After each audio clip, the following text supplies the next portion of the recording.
So on this driveway here, if I wanted to tell somebody where this brick was, and I put it right here, it would be very hard for me to give anybody directions to that brick. So I'm going to show you a better way. So the first thing I'm going to do is fold my paper in half, and then in half again. And as you can see, I have two nice straight lines that are intersecting. They're perpendicular lines.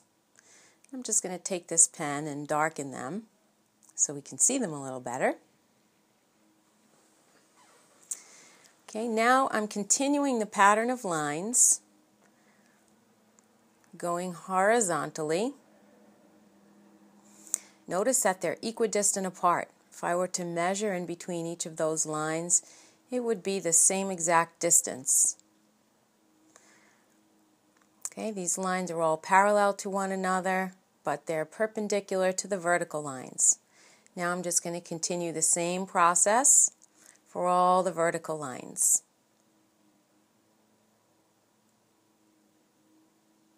Almost done. And just like the horizontal lines, these are equally distant apart. So those first two lines that I drew are called axes, and where they intersect in the middle is the origin, or the 0, 0 point. This horizontal one is x, and this one up here is y. The vertical axis goes up and down. We call that one y. So we have x and y axis.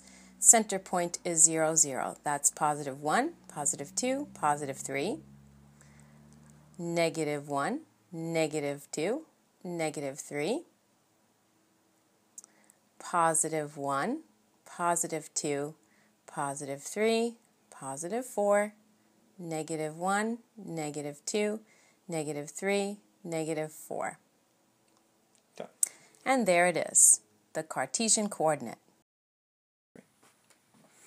So the Cartesian coordinate is broken up now, as you can see, into 4 parts. 1, 2, 3, and the last one is 4.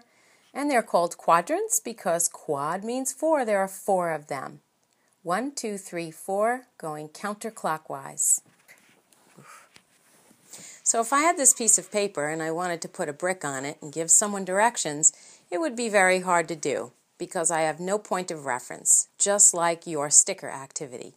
But if I put a Cartesian coordinate over it and I put the brick on this, I could give someone directions starting at the origin using ordered pairs to get them right to that brick. Oh, like a light bulb has just gone off. It's brilliant. So if that's the brick, and I start at 0, 0, the origin, I have to go along the x-axis first. So I see I'm making 2 hops, 1, 2. And then that would be the first digit in the ordered pair would be 2. And I'm hopping up 1 point on the y-axis. So the address for my brick is positive 2, positive 1. That's the ordered pair that matches my brick. So we're going to do something similar right out here.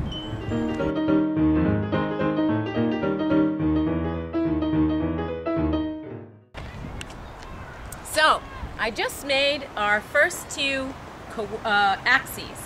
One is the x-axis and one is the y-axis. This one is x, and it goes on and on forever in that direction. Why would I want to go in that direction? There's nothing but woods over there.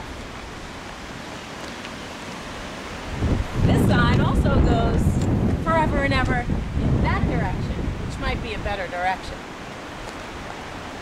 Where they cross right here, we're going to label that O because that's the origin.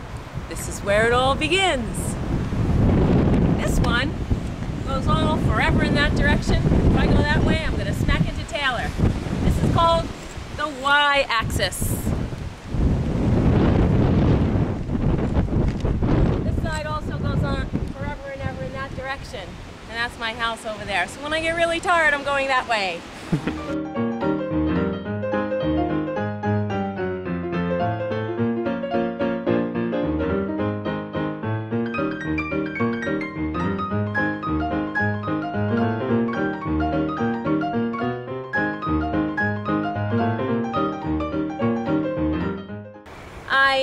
made both of my axes into number lines. So the one that's going east and west, I numbered +1, +2, +3, +4. And on the opposite side of the origin, 0, I have -1, -2, -3, -4. Back to our origin, this is another number line. It's just going north and south. So south I have -1, -2, -3, -4. And north of our origin I have +1, +2, +3, +4. Here we go. Now for the fun part.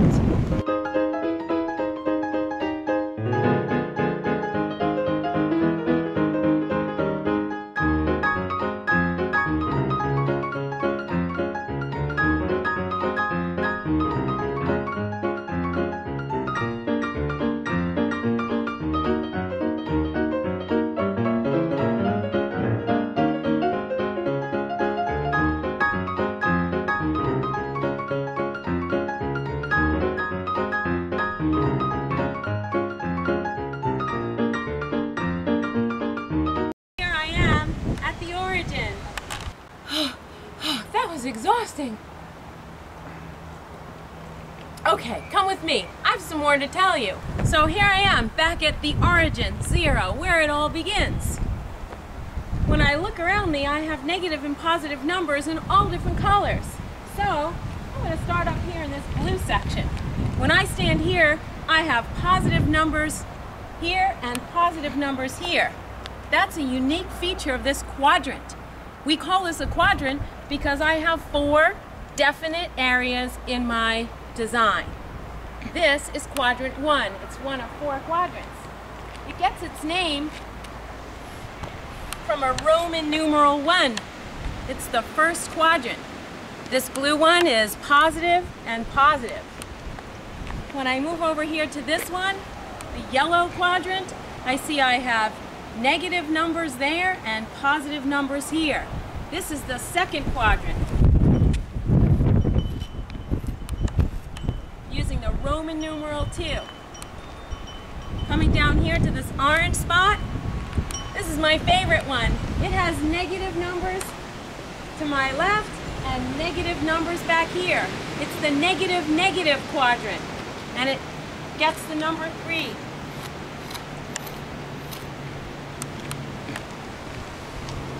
The green quadrant has positive numbers and negative numbers.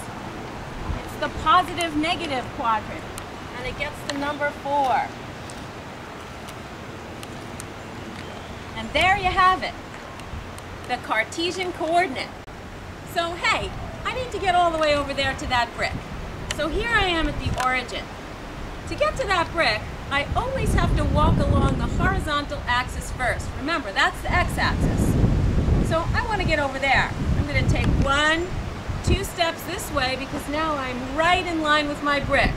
So the first thing I did was travel 2 on the x-axis. Now I'm going to jump up to my brick. 1 jump, 2 jumps, 3 jumps, and I get to my brick. So we can name the spot where the brick is 2 because we traveled to the 2 on the x-axis first. And then we traveled to the 3 on the y-axis. So this spot, we're going to name it 2, 3. Okay, so that's an ordered pair, and that's the name of that spot where the brick is. It gets its name because if I'm standing here, I'm lined up with the +2 on the x-axis first and the +3 on the y-axis second.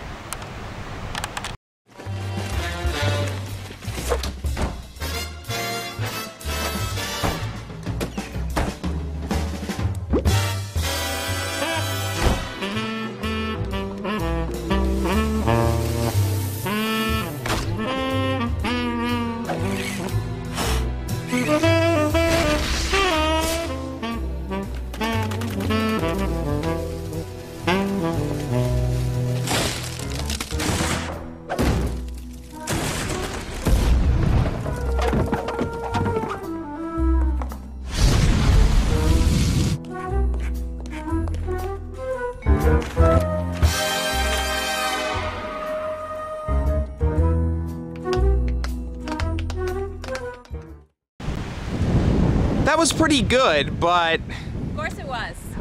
I'm a math teacher. Well, let's see how good you are now. I have the brick. And what if I give you a point and say, put the brick at that point for me? I bet you can't do it. Okay, I'm at 0. What do you got for me? Fine, put it at the point -2, -3. -2.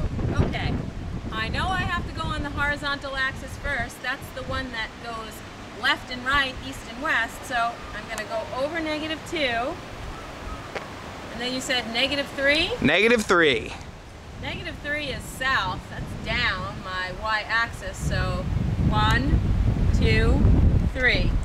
-2, -3. Wow. Gotcha. That's pretty good. All right, fine. I have another challenge for you then. Put the brick at the point 0, 0. 0, 0. 0 is not negative or positive. Let me go back to the origin and think about that for a minute. 0, 0. 0 means I'm not moving at all this way or this way. And the other 0 means I'm not moving at all this way or this way either. So 0, 0 must be right where I am. Gotcha!